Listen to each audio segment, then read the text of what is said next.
of commands which we need to obey. దీనికి చాలా సార్లు డిఫరెన్స్ ఉంటుందనే విషయాన్ని మనం చూస్తాం. దేవుని డిక్రిటివ్ ప్లాన్ ఏంటి అంటే, మర్డర్ అనేది దేవుని డిక్రిటివ్ ప్లాన్ ప్రకారం దేవుడికి కరెక్ట్గా ఉండదైతే దేవుడు అబ్రహాం దేవుడు అడిగాడు కొడుకుని బలి అన్నాడు. చూడండి, చాలాసార్లు ఈ డిక్రిటివ్ ప్లాన్కి ప్రిస్క్రిప్టివ్ ప్లాన్కి కొంచెం డిఫరెన్సెస్ ఉంటాయి. And we're actually studying what about this decretive plan. ఈ డిక్రిటివ్ థింగ్ నేర్చుకోవాలంటే there are 3 things that are involved with God అనే విషయాన్ని చూసాం. ఏంటంటే God knows everything beforehand అని ప్రోరిజో అనే మాటని గ్రీక్లో చూస్తా ఉన్నాం. God knows everything beforehand అనే విషయాన్ని నేర్చుకున్నాం. God prepares or God plans everything beforehand అనే విషయాన్ని నేర్చుకున్నాం. And God ordains or decides everything beforehand అనే విషయాన్ని నేర్చుకున్నాం. సో ఈ 3 విషయాలను బట్టి ఈ కాంటెక్స్ట్ లో నుంచి మనకి సత్యం అర్థం అవుతుంది. ఏంటంటే దేవుడికి అంతా ముందే తెలుసు. గాడ్ నెవర్, అంటే దేవుడు అది జాగ్రత్తగా చెప్పడు, ప్రిడిక్ట్ చేయడు. He knows everything before hand. God knows, ఆయన ఫోర్ నాలెడ్జ్. సో దేవుడికి అంతా ముందే తెలుసు. ఆ తెలిసిన దాన్ని బట్టి దేవుడు ప్లాన్ చేస్తాడు, ముందే ప్లాన్ చేస్తాడు. ముందే ఏం ప్లాన్ చేస్తాడో దాన్ని బట్టి ఏ టైంలో ఏది జరగాల, ఎలా జరగాలో దేవుడు డిసైడ్ చేసి ఆర్డినేట్ చేస్తాడు. సో దేవుని ఆర్డినేషన్ అంటే మనం ఎట్లా ఉండాలి, మనం ఏం చేయాలి అన్నది. సపోజ్ ఇందాక లాస్ట్ వీక్ మనం we were going through Romans 9th chapter కదా. దేవుడు ఏమన్నాడంటే ఐ హేట్ ఈసావు అన్నాడు, అండ్ ఐ లవ్ జేకబ్ అన్నాడు. ఇది వీళ్ళిద్దరు పుట్టకముందే పాలు దీని గురించి రాస్తా ఉన్నాడు. వీళ్ళిద్దరు పుట్టకముందే, వీళ్ళు మంచి చెడు ఈ లోకంలో ఏమీ చేయకముందే దేవుడు ఏమన్నాడంటే జేకబ్ ఐ లవ్ అన్నాడు, ఈసావు ఐ హేట్ అన్నాడు. ఎలా ఇచ్చాడు ఆ statement? There are certain decisions that God took even before these 2 people are born. Even before these 2 people can do something on this earth. వీళ్ళు మంచి చెడు ఏదో ఈ భూమి మీద చేయకముందే దేవుడు డిసైడ్ అయిపోయాడు, ఈయన్ని హేట్ చేయాలా, ఈయన్ని ప్రేమించాలా. ఎందుకు డిసైడ్ అయ్యాడు అంటే God foreknew Esau and Jacob. వీళ్ళిద్దరి జీవితాల గురించి దేవుడికి ముందే తెలుసు. అంటే సపోజ్ మనం ఒక టైం లైన్లో ఉన్నాం అనుకోండి,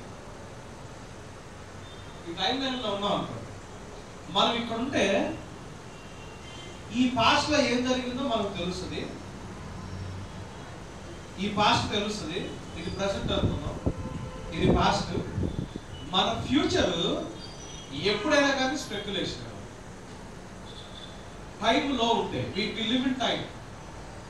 Everything under the heaven has seasons and timings. అయితే God wills above time. ఆయనకి ఈ పాయింట్ అయినా ఒకటే, ఈ పాయింట్ అయినా ఒకటే, ఈ పాయింట్ అయినా. So he knows everything beforehand. మనకి అర్థం అవ్వాలి. He can look at the past and at the present and even at the future at the same time. So దేవుని వ్యూ ఎట్లుంటుంది? He knows our past, He knows our present and He knows our future.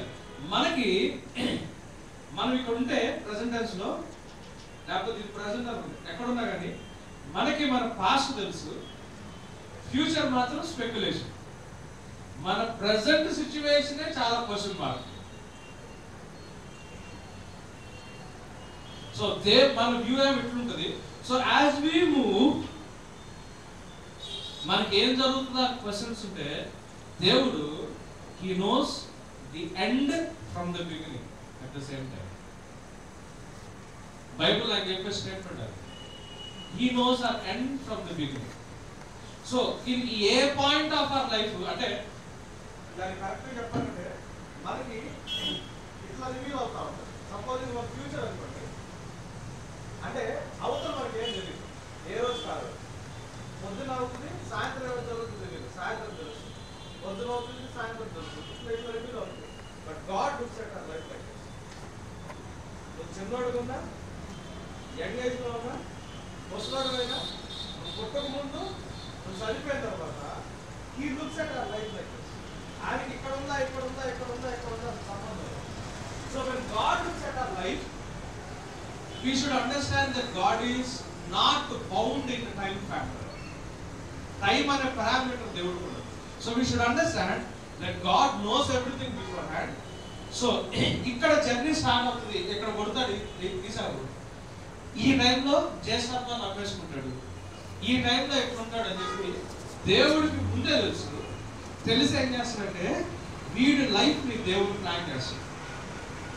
వీడి లైఫ్ని చూడండి, ఈసావు అని ఉంటాడు, వీడు ఫ్యూచర్లో ఎలాంటి డెసిషన్లు తీసుకుని ఎట్లాంటి పనులు చేసి ఫైనల్గా ఏమవుతాడో దేవుడికి ముందే తెలుసు. సో వీడి మనస్తత్వాన్ని దేవుడు గ్రహిస్తాడు కాబట్టి ముందే వాడిని ఎలా వాడుకోవాలో దేవుడు ముందుగా ప్లాన్ చేసి వాడు ఏం చేస్తాడు, వాడి విషయంలో అన్ని ముందుగా ఆర్డర్ చేస్తాడు దేవుడు. సో ఫారో నీ దేవుడు ఏం చేశాడు, I have raised you for a purpose like this అన్నాడు కదా.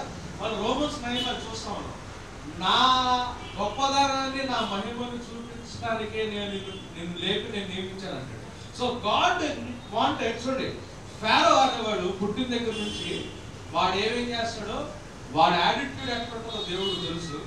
సో వాడి యాటిట్యూడ్ దేవునికి వ్యతిరేకంగా ఉంది కాబట్టి వాడి యాటిట్యూడ్ని దేవుడు వాడుకుని వాడిని ప్లాన్ చేసి ఫాలో చేసి దేవునికి వ్యతిరేకంగా వాడు నిలబడినప్పుడు వాడి హృదయాన్ని కట్టుపరిచి ఆయన మహిమపరచబడటానికి ఫారో లైఫ్ దేవుడు వాడుతున్నాడు. మనకేమవుతుందంటే ఈ పాయింట్ ఆఫ్ వ్యూలో ఆలోచిస్తే ఫారో హృదయం దేవుడు కట్టుపరిచాడంటే అంటే ఇజ్రాయేలీలు మంచోడు చేయడానికి, లేకపోతే మోషేని గొప్పవాడు చేయడానికి ఫారోను దేవుడు ఎందుకు కట్టుపరిచాడు అంటే ఫారో విషయంలో దేవుడు పార్షియాలిటీ ఇజ్రాయెలిట్స్ విషయంలో పార్షియాలిటీ చూపించాడా అన్న మనకు క్వశ్చన్ మార్క్ వస్తుంది. వీళ్ళిద్దరూ ఏమి చేయకముందే, వీళ్ళిద్దరూ పుట్టకముందే దేవుడు ఈయనెందుకు సెలెక్ట్ చేసుకున్నాడు, రెండో వాడు పెద్దోడి మీద ఎలుబడి చేస్తాడని దేవుడు ఎందుకు చెప్పాడు అంటే దేవుడు పార్షియాలిటీయా అన్న క్వశ్చన్ మార్క్ మనకు ఉంటుంది. కానీ దేవుడు అది కాదు. ఈసావు అనేవాడు మైండ్ యాటిట్యూడ్ ఎట్లుంటుందో God foreknew his Esau. So దాన్ని బట్టి ఈసావు లైఫ్ని ఎలా వాడుకోవాలో అంటే ఈసావుని మహిమపరిచి దేవుడు మహిమపడాలో, ఈసావుని ఘనహీనుడు చేసి దేవుడు మహిమపడాలో దేవుడు ముందుగా ప్లాన్ చేసి ఆర్డర్ చేశాడు. This is something that we were learning. Mercy అనేది దేవుని దగ్గర నుంచి వస్తుంది కదా. మర్సీ అనేది ఏంటి అంటే మర్సీ దేని మీద డిపెండ్ అయ్యి ఉంటుంది తెలుసా అండి? ఇట్ డిపెండ్స్ అపాన్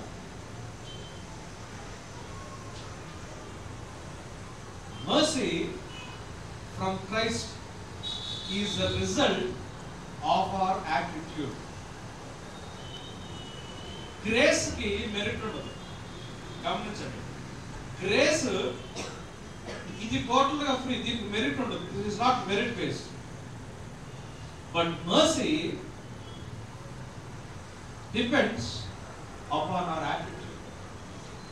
నేను లాస్ట్ టైం చెప్తా ఉన్నా, బ్యాగ్స్ ఒకటి క్లే ఒకటి, రెండింటికి సన్లైట్ నాకు రెండింటి మీద హీట్ పంపించాను అనుకోండి, ఒకటేమవుతుంది క్లే గట్టి పడుతుంది, బ్యాగ్స్ ఏమవుతుంది కరిగిపోతుంది. అంటే ఈ హీట్ దీని విషయంలో పార్షియల్గా ఉండి దీని విషయంలో ఇంపార్షియల్గా ఉందా అంటే కాదు. ఇది ఎప్పుడైనా ఒకే రకంగా ఉంటుంది. God is one and he never changes, but it depends upon our attitude. ఈ యాటిట్యూడ్ని బట్టి దేవుని సన్నిధిలో మనం మహిమపరచబడతాము. అంటే ఘనత పొందడానికి దేవుడు మనల్ని వాడుకుంటాడు, ఘనహీనతకు దేవుడు మనల్ని వాడుకుంటాడు, మొత్తాన్ని మాత్రం వాడుకుంటాడు దేవుడు. సైతాన్ గారు దేవుడు గిఫ్ట్ని పనిచేస్తాడు కదా, సైతాన్ పనిచేస్తాడు కదా. God uses Satan. పాల్ని తప్పిపోకుండా ఉండడానికి ఎవరిని వాడుకున్నాడు? సాటన్ వాడుకున్నాడు. జోబుకి కరెక్ట్ చేయడానికి ఎవరిని వాడుకున్నాడు? శాటన్ వాడుకున్నాడు. అవునా కదా? శాటన్ యేసుప్రభు వాడుకుంటాను అంటాడు, దేవుడు వాడుకుంటాను అంటాడు. శాటన్ యూజ్లెస్ ఏ కాదు. గమనించండి, no creation is useless. God can use anything and everything. కానీ దేవునికి ఉపయోగపడే ప్రాసెస్ లో మనం ఘనత నుండి ఉపయోగపడతాము, ఘనహీనులమై ఉపయోగపడతాము. అది మన యాటిట్యూడ్ మీద డిపెండ్ అయి ఉంటుంది. మన యాటిట్యూడ్ దేవుడికి ముందే తెలుసు. దాన్ని బట్టే దేవుడు ప్లాన్ చేసి ఆర్డర్ చేస్తాడు. So mercy of God exclusively depends upon our attitude. Holy Spirit Lord శిష్యులందరి మీదకి వచ్చాడు కదా, అందరి మీదకి వచ్చాడు. అననీయ సఫీరాలు కూడా హోలీ స్పిరిట్ ఫిల్ అయ్యారు కదా, అయ్యారా? మరి అననీయ సఫీరాలు ఏం చేశారు? అబద్ధం చెప్పారు లేదా? They couldn't find mercy in the presence of the Lord. కారణం ఏంటి తెలుసా? It is because of their attitude. పరిశుద్ధాత్మ మీ మీదకి వచ్చినప్పుడు మీరు సాక్షులుగా ఉంటారు. ఓకే, అది కరెక్ట్. దేవుడు ప్రామిస్ చేశాడు. దాంట్లో ప్రామిస్ దేవుడు నెరవేర్చుకోవడం కాన్సెప్ట్ కాదు, వీళ్ళ యాటిట్యూడ్ కాన్సెప్ట్. గమనించండి, చాలా మంది ఎక్కడ మిస్టేక్ చేస్తారంటే they think receiving Holy Spirit is enough for our change. కానీ అది కాదు అక్కడ కాన్సెప్ట్. మనం వీక్నెస్ లో ఉన్నాము, హోలీ స్పిరిట్ లార్డ్ వచ్చినప్పుడు మనకి స్ట్రెంగ్త్ వస్తుంది. కానీ హోలీ స్పిరిట్ లార్డ్ ఏది బలవంతంగా మనతో చేయించడు. He is very gentle.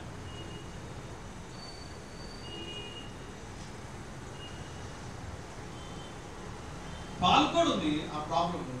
మంచి చేయాలని ఉంది, చేయలేకపోతున్నాను. చెడు చేయకూడదని ఉంది, చేసేస్తున్నాను. పరిశుద్ధాత్మ దేవుడు వచ్చాడు, ఆయన successful నుంచున్నాడు.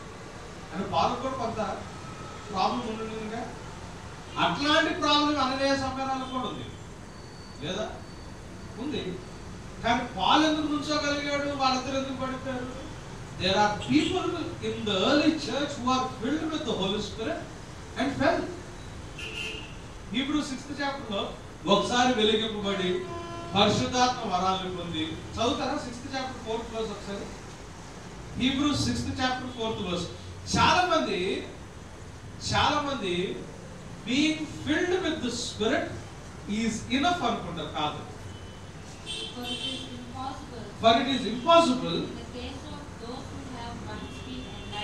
in the case of those who have once been enlightened, who have tasted the heavenly gift, and have shared in the Holy Spirit, and have shared in the Holy Spirit, and have tasted the goodness of the word of God. Sorry, and have tasted the goodness of the word of God. వాక్యం తెలుసానికి పరిశుద్ధాత్మలో పాల్గొంచుకుని ఉన్నాడు. And the parts of the coming age అంటాడు.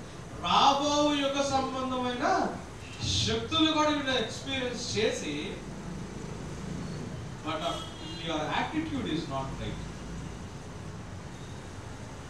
మన attitude సరిగ్గా లేకపోతే we may even then miss the mark.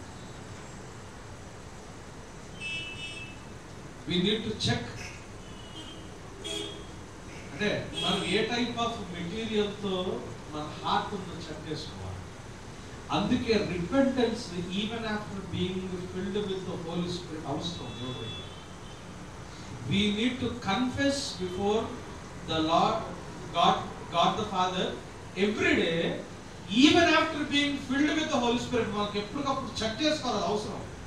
లేదు అంటే పరిశుద్ధాత్మ వరాలు పొంది వాక్యం తెలిసి కూడా పడిపోవడానికి ఛాన్స్ ఉంది. ఒకవేళ అప్పుడు పడితే మాత్రం వెనక తీసుకురావడం ఇట్ ఈస్ ఇంపాసిబుల్ అంటుంది బైబిల్. కారణం ఏంటి తెలుసా? ఎందుకు ఇంపాసిబుల్ తెలుసా?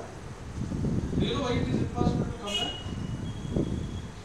ఏసావు ఆయన బర్త్ రైట్ వెనక్కి కావాలని చెప్పి తర్వాత ఏడ్చి కీ పెట్టి మొత్తుకున్నాడు. బైబిల్లో చాలా క్లియర్ ఉంటుంది. మళ్ళీ ఆయన ఎవరికైనా రీజన్ తెలుసా? వాక్యంలో స్థిరపడి పరిశుద్ధాత్మతో నింపబడి రాబో యుగ సంబంధమైన వరాలు కూడా టేస్ట్ చేసిన తర్వాత పడిపోతే ఇట్ ఈస్ ఇంపాసిబుల్. ఎందుకో తెలుసా? చదువులో దాంట్లో ఏమంటారు?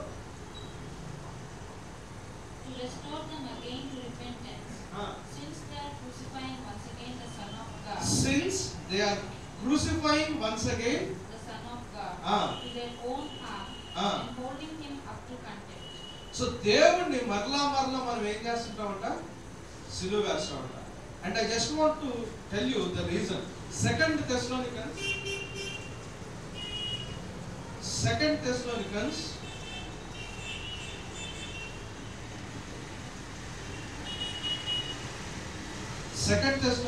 2nd chapter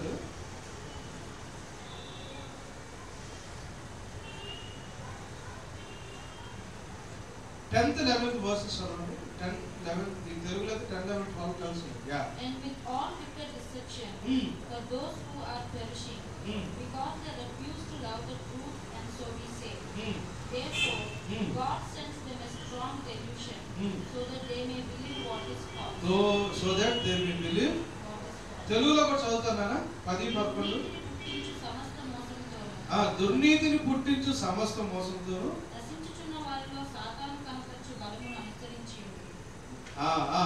అందుచేత సత్యమును నమ్మక దుర్నీతి యందు అభిలాష గల వారందరూ శిక్షావిధి పొందుటకై అబద్ధమును నమ్మునట్లు మోసము చేయు శక్తిని ఎవరు పంపుతున్నారు?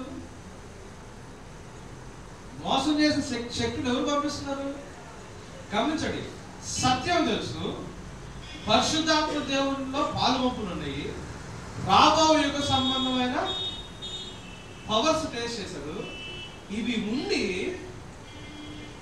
ఉండి కూడా వాళ్ళు సత్యాన్ని ప్రేమించకపోతే, ప్రతిసారి క్రిస్టియన్ డిక్షనరీలో loving the truth or loving the God అంటే మీనింగ్ ఏంటి? లవ్ చేయడం అంటే మీనింగ్ ఏంటి? ఒబే చేయడం. Our love can only be shown in obedience.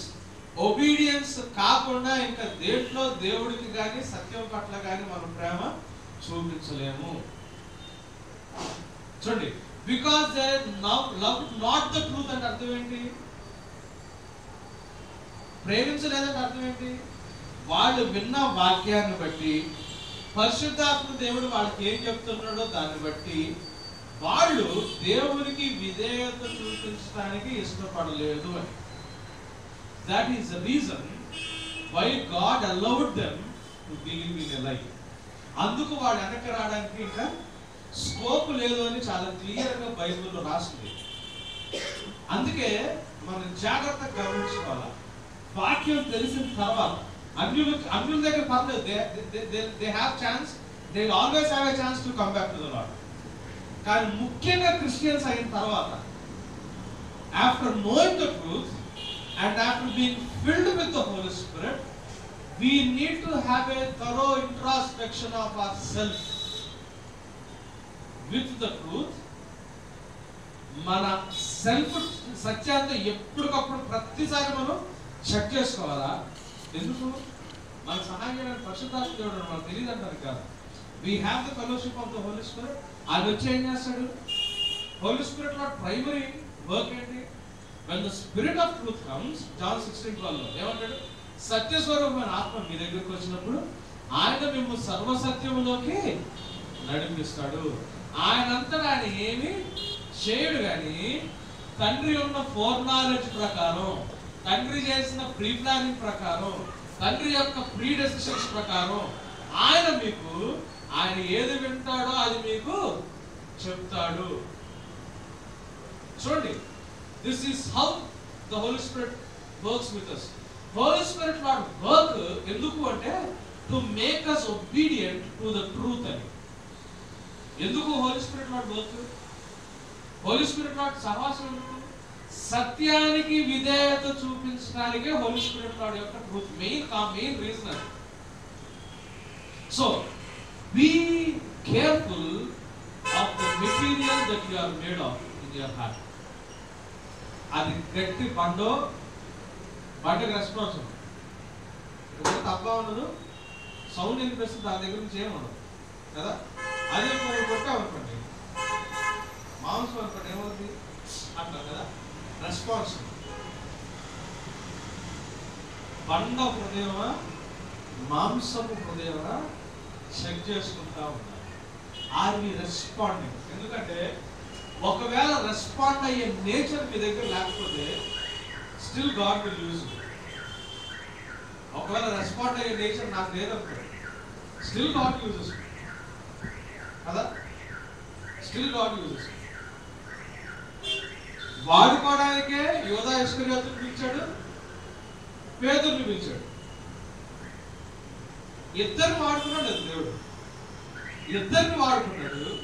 ఒకడేమో ఘనహీనత నుండి వాడబడ్డాడు, ఇంకొకతనేమో ఘనపరచబడి వాడబడ్డాడు. So no matter how you live or how I live, God will definitely use us. కానీ మనం సిగ్గుపడి దేవుడికి ఉపయోగపడేటట్టు పని చేస్తాము, లేకపోతే మనం దేవుళ్ళు ఆనందపడి దేవుడికి ఉపయోగపడేటట్టు పని చేస్తాము, మనం చెక్ చేసుకోవాలి. Merely being useful to God, దానికి మనం అసలు ప్రార్థన చేయనవసరం, ప్రార్థన చేయనవసరం. అసలు యూజ్ లేకపోతే దేవుడు మనం క్రియేట్ చేసేవాడు. కానీ ఘనత నుండి చేస్తున్నాము, ఘనతతో చేస్తున్నాము, మనం చెక్ చేసుకోవాలి. I just want to take you Romans 10th chapter. Romans 10th chapter first verse నుంచి చదవండి. My heart's desire and praise to God for them is that they may be saved. They may be saved. For I bear them witness that they have a zeal for God, but not according to knowledge. But not according to knowledge. దేవుడు అంటే ఆసక్తి ఉంది కానీ ఆ ఆసక్తి జ్ఞానానుసారంగా లేదు. Zeal without knowledge is always dangerous. Israelites కి దేవుడు అంటే ఇష్టం లేక కాదు, ఇజ్రాయెలైట్స్ కి దేవుడు అంటే పడక కాదు. ఇజ్రాయెలైట్స్ కి దేవుడితో ఇజ్రాయెలైట్స్ కి ఉన్న ప్రాబ్లం ఏమీ లేదు. They are in fact proud of their choice as a special nation in the presence of God. They had a zeal for God. వాళ్ళకి చాలా ఆసక్తి ఉంది దేవుడు అంటే, కానీ వాళ్ళ ఆసక్తి it is not according to the knowledge. అది problem. It is not according to the knowledge. బైబిల్లో మనం చూస్తే ఎందుకు నాలెడ్జ్ కావాలి మనకి? Why do we need knowledge? చూడండి, జాన్ తీయండి ఒకసారి.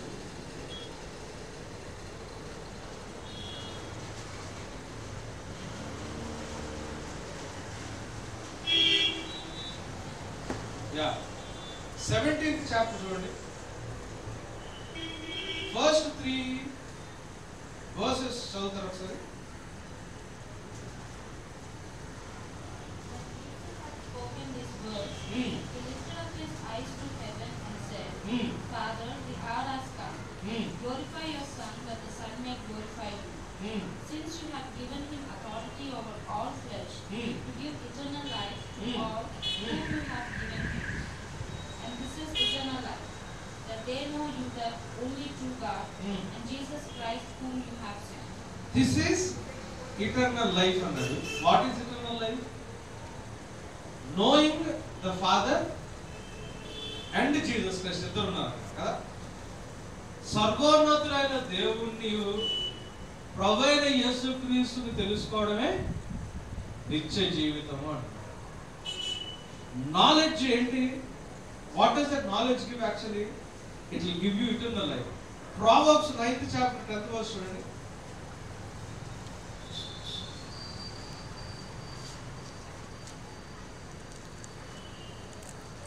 So, knowledge is equal to eternal life. Kada? Proverbs 9th chapter 10th verse. The fear of the Lord is the beginning of wisdom. Fear of the Lord is the beginning of wisdom. And the knowledge of the and the knowledge of the Holy one is insight అని ఉంది. ఇంకొన్ని translations లో understanding అని. మన జీవితం గురించి మనకి ఏమన్నా ఒక అవగాహన కావాలి అంటే you need to have the knowledge of the Holy one. చాలా మందికి జీవితం క్వశ్చన్ మార్క్ ఎందుకు తెలుసా? ఇది ఉంటుంది. We try to pursue worldly knowledge and worldly wisdom. మనం రెండు డిఫరెన్స్ చూసాం కదా థర్డ్ చాప్టర్ లో. వరల్డ్లీ నాలెడ్జ్ ని వరల్డ్లీ విజ్డమ్ ని పర్సీవ్ చేసుకోవడానికి ట్రై చేసి జీవితాన్ని అర్థం చేసుకోవడానికి ట్రై చేస్తారు. కానీ నీ జీవితానికి ప్లానింగ్ అంతా దేని ప్రకారం జరిగింది? According to God's foreknowledge ప్రకారం జరిగింది. నీ జీవితంలో జరిగేది దేని ప్రకారం జరుగుతాయి? దేవుడు ప్రీ ప్లాన్ బట్టి జరుగుతాయి.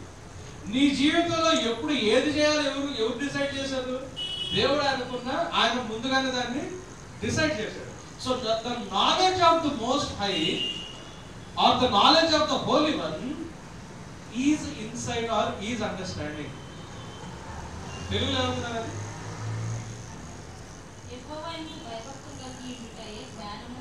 జ్ఞానమునకు మూలము పరిశుద్ధ దేవుని గురించిన తెలివే వివేచనకు ఆధారము. ఇది ఎప్పుడైతే మనకి రైట్ అండర్స్టాండింగ్ వస్తుందో లైఫ్ లో, that will lead you into. So అందుకు పరిశుద్ధాత్మ దేవుడు he comes to you to teach the truth. నిత్య జీవం కావాలి అంటే, జీవితాన్ని అర్థం చేసుకోవాలంటే దేవుని యొక్క జ్ఞానాన్ని తెలుసుకోవాలా? అయితే ఇజ్రాయేలీలు చేసిన పొరపాటు ఏంటి తెలుసా? దీన్ని ఎర్న్ చేసుకోవడానికి they try to depend upon their own strength by following the law. 9th chapter లో చూస్తే మనం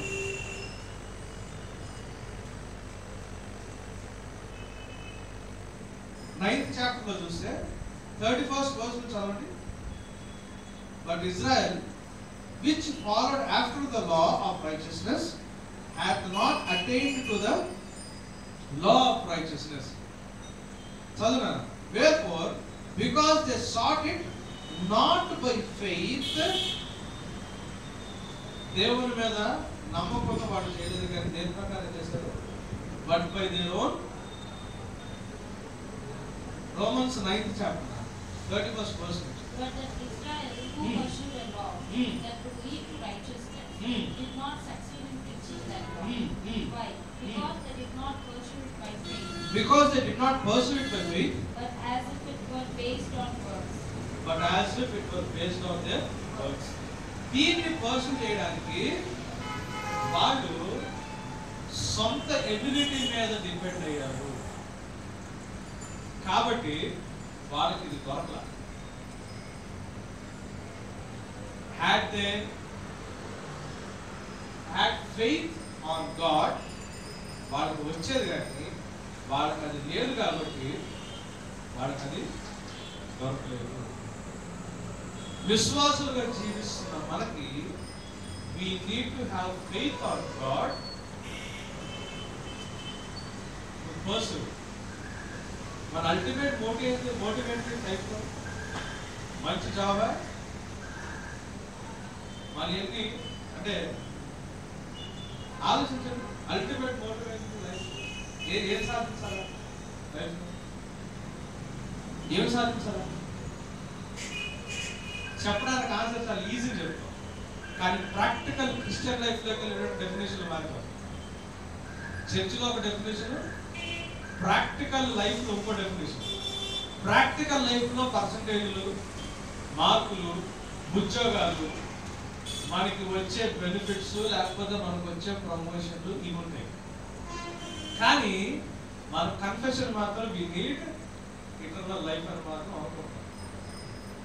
ఇది చర్చ్ కన్ఫెషన్, అది లైఫ్ కన్ఫెషన్. ఈ రెండింటికి చాలా తేడా ఉంది. సో మనకు అది మెయిన్ కాబట్టి we try to pursue it through our works, not by faith. అందుకే దేవుని సత్యానికి ఒబీడియన్స్ చూపించడానికి మనం జనరల్గా ఎందుకు ఒబీడియన్స్ చూపించలేదు అన్న ఆలోచన కూడా రాదు మన లైఫ్లో. కారణం ఏంటి తెలుసా? We are not going after eternal life. ఎంతమందికి ఉంటే చెప్పండి, నేను దేవుని ఒబీడియన్స్ చూపించలేకపోతున్నాను. ఈరోజు అయిపోయింది అనుకోండి, సపోజ్ మండేలో ట్యూస్డే ఉంటుంది, కాలేజ్కి ఆఫీస్కి వెళ్ళి వస్తుంది, అది ఈరోజు దేవుడి కోసం ఏం చేయలేకపోయింది, దేవుడికి నా ప్రేమ చూపించలేకపోయింది, ఒకరోజు మిస్ అయిపోతుంది, ఇంకో వీక్ అయిపోతుంది, అయ్యో అయిపోతుంది. ఎంతమంది ఉంటుంది?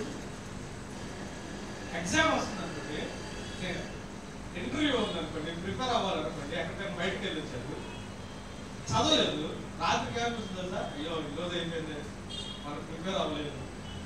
ఉంటుందా లేదా ఫీలింగ్? ఉంటుందా లేదా? ఎందుకు? మనకు ఆ ఎగ్జామ్ ఇంపార్టెంట్, మనకు తెలుసు కదా. ఇటర్నల్ లైఫ్ కోసం ప్రిపేర్ అవ్వలేదే అన్న టెన్షన్ ఎంతమంది పట్టుకుంటుంది? మనం పట్టుకోదు. కారణం ఏంటి తెలుసా? మనకు బైబుల్ తెలుసు కాబట్టి దీన్ని కన్ఫ్యూజ్ చేస్తాం అంతే. వాస్తవానికి యునో ద గ్రేటెస్ట్ డిస్టెన్స్ దేని మధ్యలో ఉంటుంది తెలుసా? రవిశంకర్ గారు హార్ట్ చెప్తారు, గ్రేటెస్ట్ డిస్టెన్స్ అంటే మైండ్కి హార్ట్కి మధ్యలో ఉంటుంది.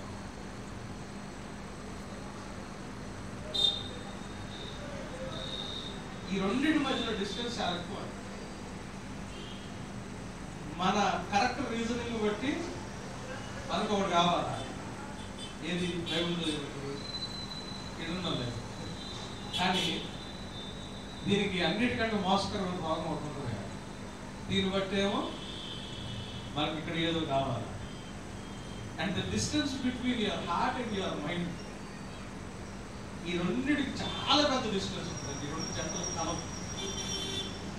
చర్చ్కి వచ్చినప్పుడు ఏం చేస్తామంటే ఈ హార్ట్ దగ్గర నుంచి ట్రావెల్ చేసి మైండ్ దగ్గరికి వచ్చి మాట్లాడతాము. చర్చ్ అయిపోగలరు, దాని నుంచి ట్రావెల్ చేసి మళ్ళీ హార్ట్ వచ్చి కూర్చుంటాము. మళ్ళీ చర్చ్కి వచ్చినప్పుడే దీని గురించి గుర్తుంటుంది. కానీ బట్ ఆ హార్ట్ లాంగ్స్ ఫర్ సంథింగ్ అది సంబంధం. ప్రాబ్లం ఏమైంది తెలుసా? ఇప్పుడు చర్చిలో కూడా చర్చిని తీసుకొచ్చి దీంట్లో పెట్టేశారు. నీకు ఏది అవసరమో, నీకు ఏది కావాలో దానికి తీసుకొచ్చి దీన్ని అటాచ్ చేశారు. అంతేగాని నీకు ఏది అవసరమో దేవుడు చెప్పాడో అటువైపు నీ హృదయాన్ని మార్చుకోవడం చేతవట్లా. We're not bringing our heart into our mind. We're trying to bring our mind into our heart. ఇప్పుడు లేటెస్ట్ క్రిస్టియానిటీ స్టైల్ ఇది. అందుకే మనకు రోగం ఉంటే రోగం తగ్గుతుందని పిలుస్తారు, మనకు డబ్బులు అవసరమైతే డబ్బులు వస్తాయి అని పిలుస్తారు, మనకు కారు అవసరమైతే కారు వచ్చిందని పిలుస్తారు, పిల్లలు లేకపోతే పిల్లలు కొడతారని పిలుస్తారు, ఉద్యోగాలు లేకపోతే ఉద్యోగాలు ఇస్తామని పిలుస్తారు. కానీ కరెక్ట్ ఆలోచన ప్రకారం నీ హృదయానికి కావలసిన కోరికలు తీరకపోయినా దేవుని దగ్గర నుంచున్నప్పుడు నువ్వు పరిశుద్ధుడిగా నిర్దోషిగా ఉండాలి. కాబట్టి నువ్వు అవి వదిలేసుకుని ఇక్కడ రారా బాబు అని చెప్పి పిలవట్లేదు.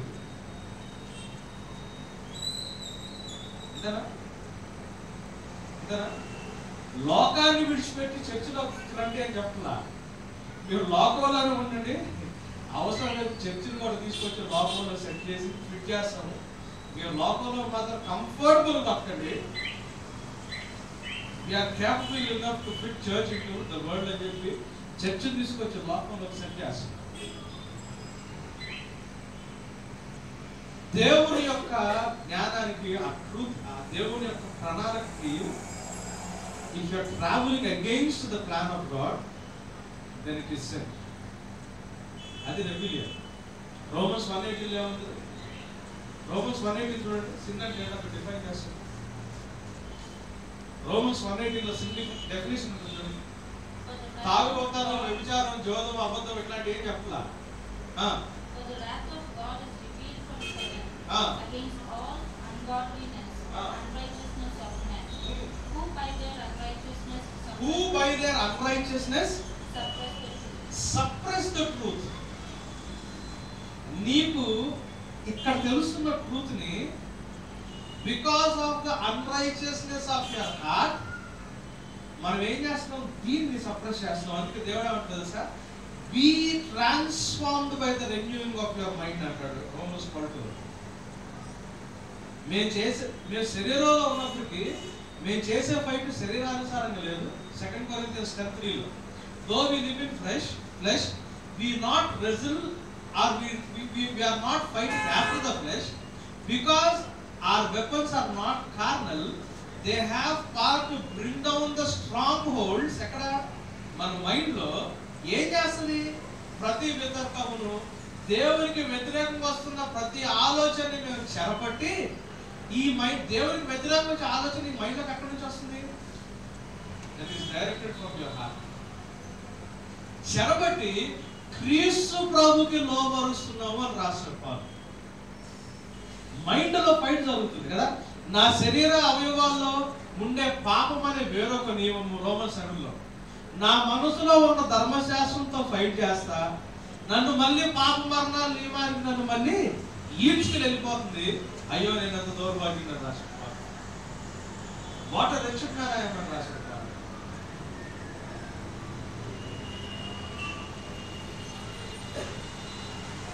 ఈ థాట్ ని ఈ హార్ట్ మ్యానిపులేట్ చేస్తుంది.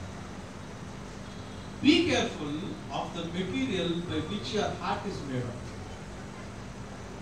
నీ హృదయంలో ఉన్న మెటీరియల్ కరెక్ట్ మెటీరియల్ కాదనుకోండి, అంటే ఒకవేళ క్లే లాంటి మెటీరియల్ అయితే గట్టి పడిపోతుంది దేవుని ప్రజెన్స్లో, ఫ్యాక్స్ లాంటి మెటీరియల్ అయితే కరిగిపోతుంది దేవుని ప్రజెన్స్లో. ఒకవేళ గట్టి పడిపోతే ఘనహీనతమైన పాత్రలాగా దేవుడిని వాడుకుంటాడు. ఒకవేళ కరిగిపోతే నిన్ను ఘనపరిచి దేవుడు వాడుకుంటాడు, కానీ అన్ని పెట్టి వాడుకుంటాడు. So be careful about the desires of your heart. అందుకే దేవుడు ఏమని రాసినట్టే బైబిల్లో, హృదయము అన్నిటికంటే మోసకరమైన రోగం కలిగింది. ఈ రోగం దేన్ని ఎఫెక్ట్ చేస్తుంది సార్? Your mind. జ్యేష్ఠత్వం ఏంటో తెలుసా? తెలియదా? తెలుసు మైండ్ పట్ల. కానీ హృదయంలో కోరిక ఏదో ఒకటి తినాలి. సో హృదయం ఏం చేసింది? మైండ్తో ఫైట్ చేసింది. మైండ్తో ఫైట్ చేసి మైండ్ ఏం చేసింది? రీజనింగ్ పని చేయకుండా ట్రూత్ని it didn't allow the truth to prevail. Truth ni తొక్కేసింది, సప్రెస్ చేసింది. It is because of the unrighteousness. అందుకే మన హృదయాన్ని దేవుని ఆలయంగా మార్చుకోవాలి. So this is where God tries to dwell and this is where you need to fight. ఇది దేవుని dwelling place, ఇది నీ ఫైటింగ్ ప్లేస్. ఇక్కడ దేవుడు లేకపోతే ఇక్కడ నీ fight tough. But if you can seize your heart by the presence of the Lord, దీన్ని ముట్టడిచ్చేస్తే దేవుడి presence తో ఇక్కడ నీ ఫైట్ ఈజీ. అదో ఇజ్రాయేలుకి ఆసక్తి లేక, they know in their minds who God is. కానీ వాళ్ళ హృదయం ఏం కోరుతుంది తెలుసా? ఐగుప్తు దేశంలో మేము తిన్న మాంసం, ఐగుప్తు దేశంలో ఉన్న మసాలా, ఐగుప్తు దేశంలో ఉన్న టేస్టులు, ఫైనల్గా ఇది వద్దు వద్దు వద్దు అనుకుంటానే దాన్ని అడిగేశాడు. దేవుడు ఇచ్చాడు. బైబిల్ ఏమంటుంది తెలుసా? అది ఇంకా పళ్ళ సందులో ఉండగానే దేవుని కోపం వాళ్ళ మీదకి రిలీజ్ అయిపోయింది. ఎందుకు తెలుసా? Because of the wickedness and unrighteousness men suppress the truth. నన్ను వెంబడించాలంటే తనతో ఉపేక్షించుకుని ప్రతిదినం సిలువను ఎత్తుకుని వెంబడించాలి. అది ట్రూత్, అదందరూ తెలుసు. దేవుని కోసం జీవించాలంటే లోకాన్ని వదిలేయాలి. కానీ ఇప్పుడు చర్చిలో ట్రూత్ ఏమైపోయింది? దేవుడి కోసం నిలబడటం అంటే లోకాన్ని జయించుకోవాలి. అవునా? దేవుడి కోసం నిలబడటం అంటే నిన్ను డినై చేసుకోవడం కాదు, విశ్వాసంతో నీకు నువ్వు సంపాదించుకోవడం అయిపోయింది. Is that the truth? But we are suppressing the truth. గమనించండి, జనాలు వింటున్నారు దాన్ని. జనాలు ఇట్లాంటి ప్రీచింగ్ యాక్సెప్ట్ చేస్తున్నారు. Good teacher, what should I do to inherit the Kingdom అంటే యేసు ఏమన్నాడు? నీకున్నదంతా వదిలేసిరా అన్నాడు. అది ఆయనకు ఒక్కడికే చెప్తే ఆది సంఘంలో అందరూ ఏం చేశారు? విశ్వాసంతో సంపాదించుకోవాలి. ఆల్రెడీ ఉన్న వదిలేసుకుని వచ్చి దేవుడి కోసం నిలబడ్డారు. పాలేమని రాశాడు? పరిశుద్ధమును అనుకూలమైన సజీవ యాగాలాగా మీ శరీరాన్ని సమర్పించండి, ఇది మీకు యుక్తమైన సేవ అన్నాడు. కొలసీలకు రాస్తే ఏమన్నాడు? మీరు క్రీస్తుతో పాటు లేకపోయిన వారైతే పైన వాటిని వెతకండి కానీ ఈ లోకానికి సంబంధించిన వాటిని వెతకొద్దు అన్నాడు. యేసు ప్రభు చాలా కేటగారికల్ గా చెప్పాడు, if you love me obey my commands. నన్ను వెంబడించాలంటే నిన్ను ఉపేక్షించుకుని నీ సిలువను ఎత్తుకుని ప్రతిరోజు నన్ను వెంబడించాలి. Everyday you need to carry the cross. Cross నీది కాదు బాబా. యేసు ప్రభు మోసిన సిలువ ఆయనది కాదు. That is not his burden, that is his brother's burden. సిలువను ఎత్తుకోవాలంటే అర్థం ఏంటి? నీ భారం నువ్వు మోయమని కాదు, ప్రయాసపడి నువ్వు భారం మోసిన నా దగ్గర నీకు రెస్ట్ ఇస్తాను, కానీ నువ్వు మొయ్యాల్సిన భారం ఇంకోటి ఉంది, అది నీ భారం కాదు, నీ పక్కన భారం. You need to carry your cross. దీన్ని బట్టి ప్రేమ అంటే ఏంటో మనకు తెలుస్తుంది. 1 John 3:16 కదా, క్రీస్తు మన కోసం ప్రాణం పెట్టాడు కాబట్టి మనం కూడా మన సహోదరుల కొరకు ప్రాణం పెట్ట బద్దులమై ఉన్నాం. We are ought to lay down our lives. That is the truth. That is the truth. కానీ men by their wickedness and unrighteousness they suffer sin, and that is sin, and that is the reason why God is angry about people. మనుషుల మీద ఉగ్రత ఉండడానికి కారణం అది. We may have zeal for God, but if our zeal is not according to the knowledge, ఎందుకు ఇచ్చాడు దేవుడు old testament లో చరిత్ర అంతా? చివరి దినాల్లో ఉన్న మనకి బుద్ధి రావడానికి ఫస్ట్ చాప్టర్ కదా, ఇట్ ఈస్ ఫర్ us అంటే కరెక్షన్. యాక్చువల్ మీరు కూడా అజ్ఞానం ఉన్నారని చెక్ చేసుకుని వెళ్ళాలని చెప్పడానికి ప్రాబ్లమాటిక్. నీ లైఫ్ గురించి నువ్వు వరి అవ్వాల్సింది ఏం లేదు. God new everything. God knows everything about you. నీ లైఫ్ నీ ఫ్యూచర్ ఎట్లా ఉంటుందో నువ్వు వరి అవ్వాల్సిన పని లేదు. దేవుడు ఆల్రెడీ ప్లాన్ చేశాడు. ఇప్పుడు అట్లా చేస్తే నెక్స్ట్ ఎట్లా చేయాలి అని చెప్పి నువ్వు నీ డెసిషన్స్ గురించి నువ్వు వరి అవ్వాల్సిన పని లేదు. దేవుడు ఆల్రెడీ డిసైడ్ చేశాడు. It is about surrenders. It is about surrenders. దేవునికి సరెండర్ అయ్యావా కనపరచబడతావు, వాడబడతావు. దేవునికి సరెండర్ కాలేదా గణహీనుడిగా ఉంచబడతావు, కానీ వాడబడతావు.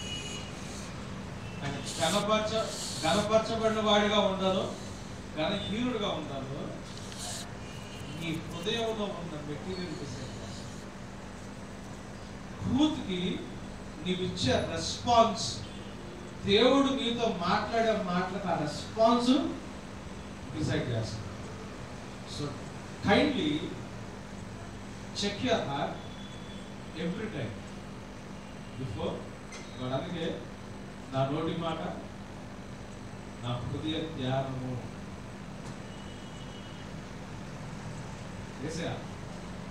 దావీదు మాట చూడండి, నా నోటి మాట నా హృదయ ధ్యానం. Let every word of my mouth and the meditation of my heart. What is that? You keep on meditating every day, every hour. మీ మైండ్లో మీ హృదయంలో మెడిటేట్ పొద్దాగా తిరిగేదేంటి? ఇప్పుడు భాషలో చెప్పాలంటే మీరు పొద్దాగా దేని నొప్పుతారు? ఇప్పుడు జనరేషన్ మాట నొప్పడం. పొద్దాగా దేని నొప్పుతారు?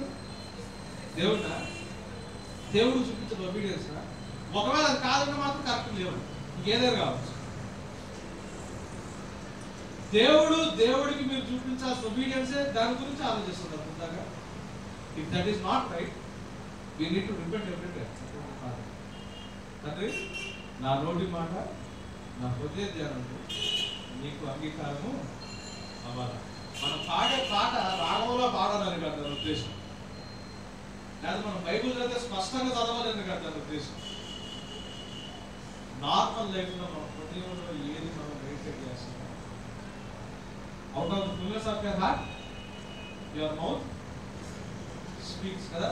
సో మన నోటి మాట మన హృదయం, ఈ రెండింటిని దేవుడికి అంగీకారమైనట్టు చెక్ చేసుకున్నాం. Know that God knows everything, God plans everything, and God decides everything before hand, and he is in absolute control of his creation.